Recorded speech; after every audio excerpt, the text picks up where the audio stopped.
Good morning, everybody. It's Mrs. Lee here. It's assembly number 2. Are you ready? I hope you got your good looking eyes and your good listening ears. We're here in the hall. The first thing we start off with, you know, it's what's the time, Mr. Wall? Let's have a look. Hey, I can see the long hand, that's the minute hand, is on the number 6. And I know that means, yes, you're right, it's past. Now, where is the shorthand, the minute hand?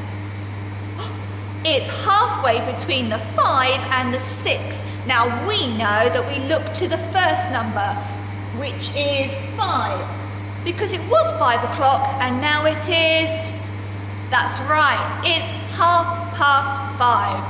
Maybe it's time to have your dinner if you're watching this at the right time. Okay, where are we going next? Well, we know that our language of the month is Lithuanian. And I had a little bit of a look to find out how you say hello in Lithuanian. Now, forgive me if I do not pronounce this correctly. I will look again. If I do offend anybody, I do apologize. But I believe that you can say hi, hello to your friends by saying labas. Okay? So you can say labas. Should we practice? Labas. Good. All right. And jump to the side. We have our Makaton sign. One hand, other hand, lift it up. What does it mean? Yes, it means helpful. Helpful. I hope that you were helpful yesterday. Are you going to be helpful today? Of course you are. And then to the side we have, Mrs. Lee try and change the camera round. We have our 7 golden rules, and they are really important at home as they are in school. And we talked about those yesterday, didn't we? Okay, so do you remember I tried to read you a story yesterday? It was a story about, that's right, it was Pooh Bear, wasn't it? And it was written by a man called A.A. Milne, who is our author of the month. Now, do you know what A.A. Milne is? What's that phrase that I talk about when somebody inspires you, shows you what to do? He is like a role model. Can you say that? Role model. Now, he wrote lots of books all about Pooh Bear and Christopher Robin. Who was Christopher Robin? Yeah, it was his son, wasn't it? So, A.A. Milne wrote all these books. And then people started to read them. Now, they are very old, the stories, even older than Mrs. Lee. Yeah. And he inspired, he was like a role model for some other authors. And in my basket, remember my basket, I have lots of things in my basket, don't I? I have found, really, really exciting, some books that are written by an author who I think has been our author of the month last year, and we might do it again. You might recognize some of these books, you might even have them at home. There's this one, which is called Captain Flynn and the Pirate Dinosaurs, Missing Treasure. There is this one called, now be sensible, Pants. And then there is this one called I Love You Little Monster. Now, all of these books are written by the same author, and the author is called Giles Andrea. Now, Giles was inspired by A.A. Milne. He saw A.A. Milne as a bit of a role model, and he decided to try and write his own Pooh Bear book. And I'm going to read that to you now. So, I need you to sit up very smartly and show me your good listening ears. Perfect. Oakley dokley, here we go. Now, you might notice something. And at the end, I'm going to ask you what it is that you noticed. Listen carefully. Piglet trotted happily beside his best friend Pooh, talking about nothing much, as best friends do. When suddenly Pooh stopped and said, I've got a grand idea. I'm going to catch a heffalump. I've heard they live round here. A heffalump, what's a heffalump? A heffalump, squeaked Piglet. but they're huge, wild, scary beasts. And Rabbit says they like to roast fresh piglets for their feasts. Well, that's why I must catch one, Pooh declared. And then with a clap, he said, aha, I've got a plan. Let's set a cunning trap. Oh, what a great idea, said Pooh. Let's do it tonight. I'll go and fetch some honey while you dig a pit. All right.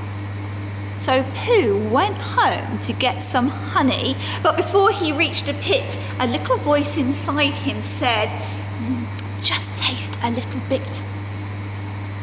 You think he's going to do it? Well, Pooh found the pit his friend had dug and passed the honey down. There's hardly any left, squeaked Piglet, giving Pooh a frown. He did have a bit. There's just the right amount, said Pooh. I gave it a careful thought. Let's meet at 6 tomorrow then, and we'll find out what we've caught. What are they trying to catch? Oh yeah, a heffalump. Now, that jar of honey is our trap, groaned Pooh. It was my last. Oh bother, double bother. And if there's no one listening, blast. Just one more little pawful would be neither here nor there. A heffalump who's hungry, he wouldn't notice, wouldn't care. So off he set through the forest with the moonlight overhead. And at that moment, Piglet sat up, wide awake in bed. "Ooh," said Piglet. "That horrid, hairy heffalump, he might not like Pooh's honey." "Ooh, that horrid, hairy heffalump, he might not like Pooh's honey." "Ooh, what if all he wants is juicy piglets in his tummy?" "But Pooh will be there with me," Piglet thought. "My best friend Pooh. It's scary when you're one. It's much friendlier when there's two." So before his clock struck 6, he tiptoed out the door. The leaves and branches crackled on the frosty forest floor.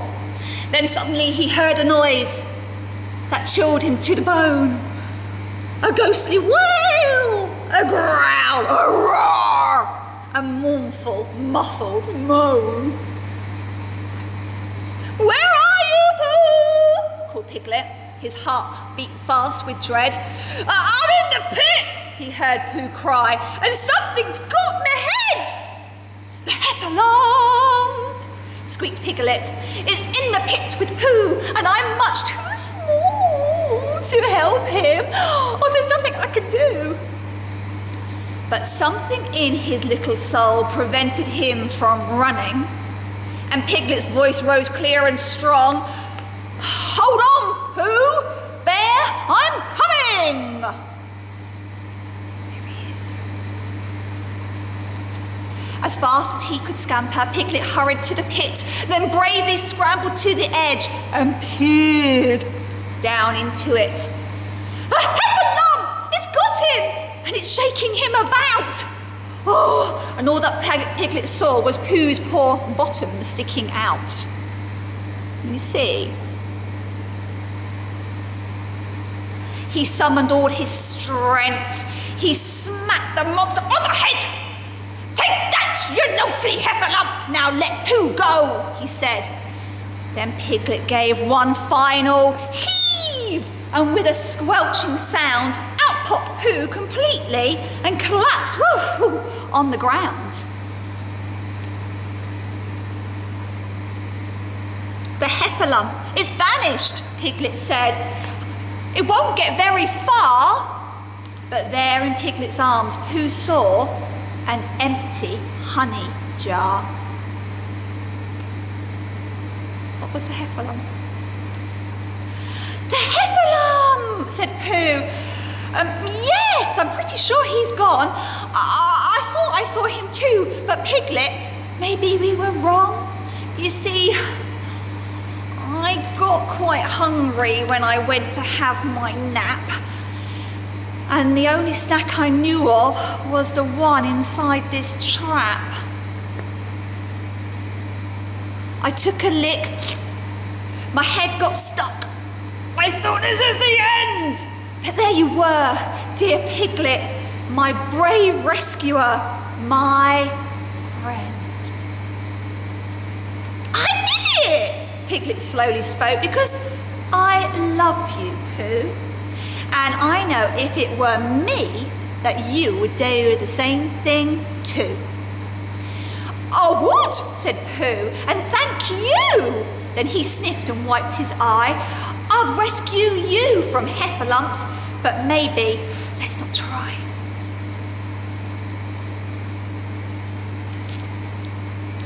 We're lucky, Pooh, said Piglet as they set off home together, that you and I are such good friends. Best friends, said Pooh, forever. So that book was written by Giles Andrea. Now he likes to draw lots of pictures, he's an illustrator, but he also writes the books. And if you know of any of his books, especially these ones, this one does the same. Did you notice anything when you were listening to the words? Yes, that's right. There was lots of, say it with me, rhyming words. Oh my gosh, that was quite a good story, wasn't it? Obviously, it's not A.A. Milne's story, it's Giles's story, and he's used the A.A. Milne books to inspire him. So A.A. Milne is a role model for him. I thought that Piglet and Pooh, especially Piglet, were very, remember that word? That's right, helpful. They were helpful to each other, and that's what friends do. That's what we do when we love somebody. So I hope that you are being helpful to your grown-ups. We're going to be sending out some work soon. You might have already been doing some bug club. You might have already been doing some numbots. You might have been watching Numberjacks. You might have been doing all sorts of things at home to do some work, to get your brains ready in gear, because we're coming at you with some work on Thursday. I'm going to finish there, children. What do we always finish with? Our school prayer. It would be really good if you could put your hands together or fold your arms. You can close your eyes. I don't mind, but you must say the words with me because they are so important. Ready? Help me to do the things I should, to be to others kind and good, in all my work and all my play, to grow more loving every day. Amen. Okay. Right. Hopefully I'm going to see some of you in one sleep's time. If I don't see you, it's going to make me feel a bit sad. Hopefully, if I'm walking my dog around in the community and you're out doing a little bit of exercise, you'll wave at me and say hello. Right. Or you might say it in Lithuanian. How do we say it? Can you remember? That's right. Labas. Right, I'm now going to say goodbye though. So I'm going to say with the other hand, bye. See you soon.